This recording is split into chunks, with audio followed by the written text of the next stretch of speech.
Who doesn't have a peace lily in their home? Gorgeous, aren't they?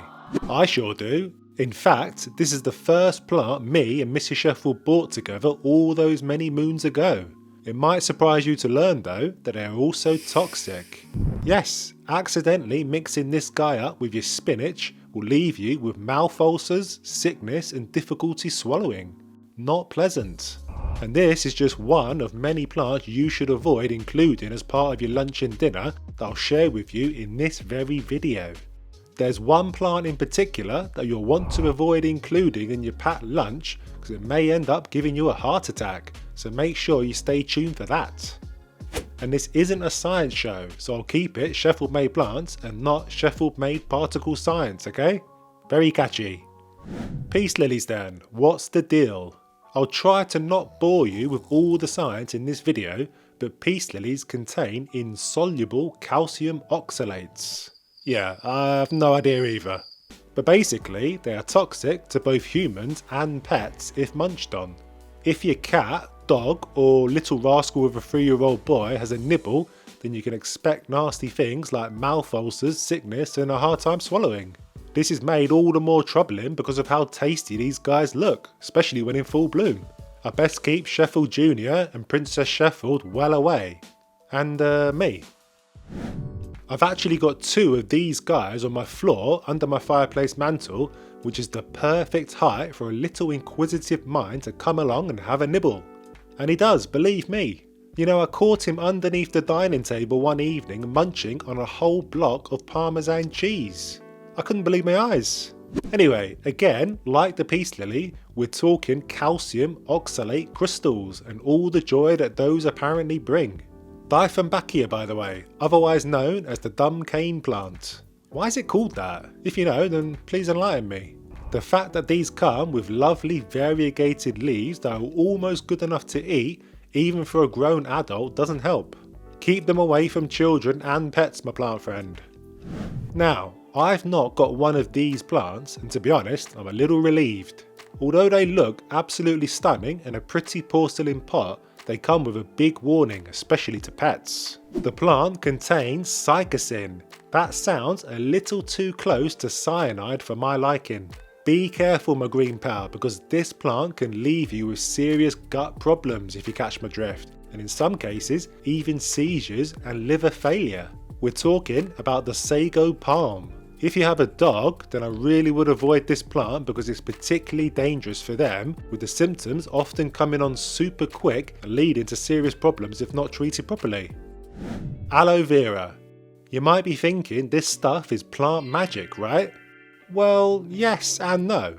Don't get me wrong, it has tons and tons of health benefits and has been used for thousands of years because of this, but this doesn't mean you can just chop it up willy-nilly and start eating it like candy. No, it needs to be prepared properly because part of it is a mild laxative, and you know what that means, don't you? Need me to explain?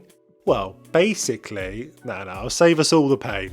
So yes, this gel is pretty much fine, but the yellowy latex layer underneath is not. It contains a compound called aloe, I think that's how you say it, which can leave you feeling empty, shall we say. So you need to wash this off thoroughly and not let your kids or pets munch on the leaves. Oof, imagine the carnage.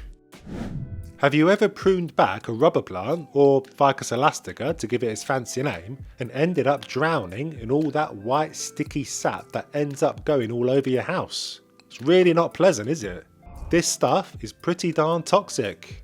It contains ficussin and can cause significant irritation to your skin, so it's best to wear gloves when pruning ficus plants.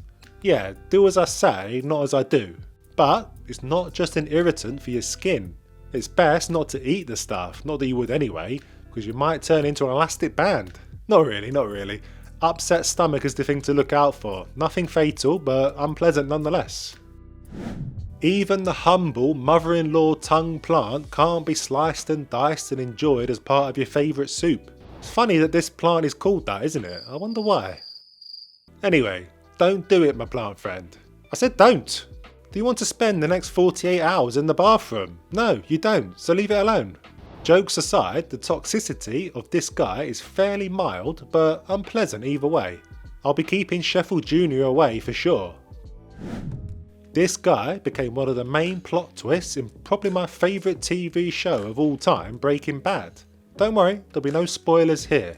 But needless to say, it didn't sound like a very pleasant thing to eat on the show, and guess what? It wasn't all made up.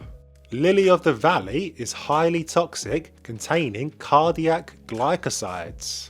Yeah, I have no idea either, but just know that it's not one of your daily vitamins you need to take. Nausea, vomiting, and even major problems like a slowing heart rate. So keep it away from anything with a pulse, and if the worst should happen, go to hospital pronto without mucking about. Right, it looks like our friends from earlier, the calcium oxalate crystals, are back in town, and now they're ruining the party with everybody's favourite plant species, Philodendron. Who doesn't love a philodendron, eh? They really do look good enough to eat with those soft velvety leaves and gorgeous colours. Oh, you really shouldn't do that, you know. I know they look delicious, but you'll be in a world of pain. Yeah, burning sensations in the mouth and stomach that'll make it hard for you to swallow. Doesn't sound pleasant, does it? So put down the knife and fork and be on your merry way.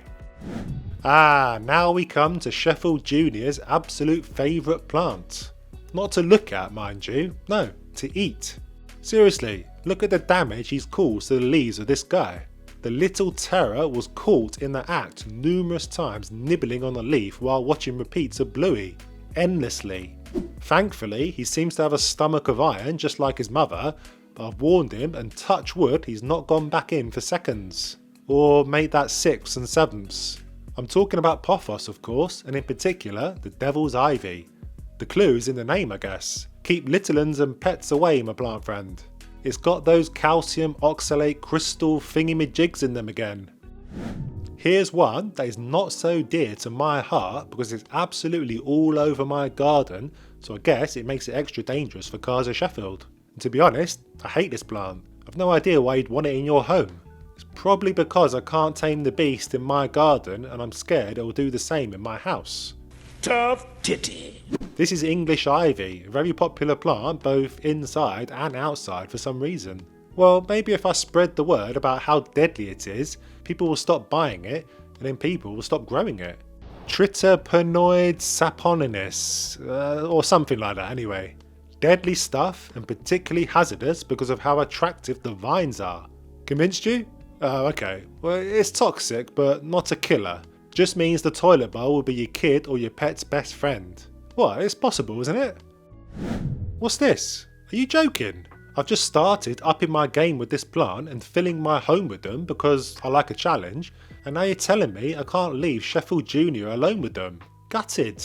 It's those damn oxalates wreaking havoc again. Oral irritation, difficulty swallowing, pooing of pants. Yeah, I really don't want to be dealing with that actually, so maybe I'll halt growing my collection. Alocasias these are, and my aren't they beautiful, and weird looking. Maybe I'll set up some sort of sensors around them to keep the little rascal out. Okay, what do we have next? Euphorbia, or crown of thorns. Apparently, these guys produce a latex sap that can cause skin irritation.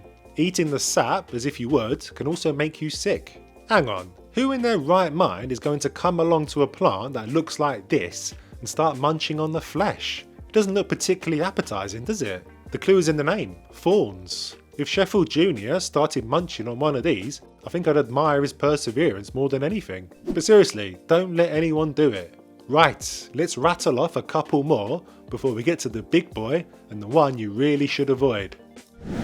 The Prince of Darkness himself, Mr. ZZ Plant, also finds himself caught up in the wrong crowd.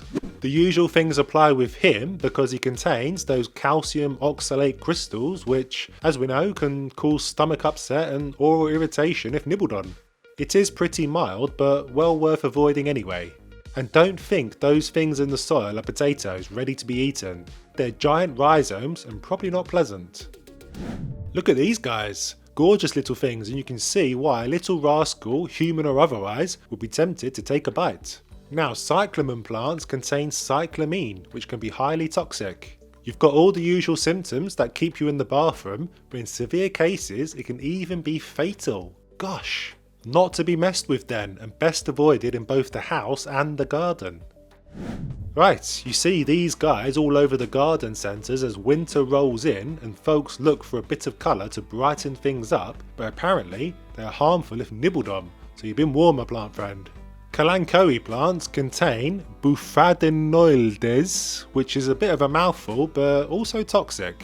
As well as your normal stomach issues, it can also cause heart problems. So see a doctor or pet if you suspect it's been eaten. Right, we now come to the king of all toxic plants. Trust me, you really don't want to mess around with this guy. It sounds grim to say the least. Ingesting any part of this plant can lead to heart irregularities, and even small amounts can be lethal. Yes, it's that toxic. This is Oleander. While it does sound like something that's come straight out of Snape's cupboard, this plant is very real and very toxic to pets and children. It tends to be grown as a shrub outside, but it is also a popular houseplant too. It looks gorgeous, doesn't it? And I can see why someone might want to have a little nibble. But do so at your peril. Keep it out of the house if you have nibblers. So, these are the nasty things that plants can do to us. How can we get our revenge? Well, you can start by depriving them of the very thing they need to live, light. And that's exactly what I did in the video on the screen now. I sound a bit like a sadist, don't I? But I did do it in the name of science to see how long they can go without light. Check it out and subscribe.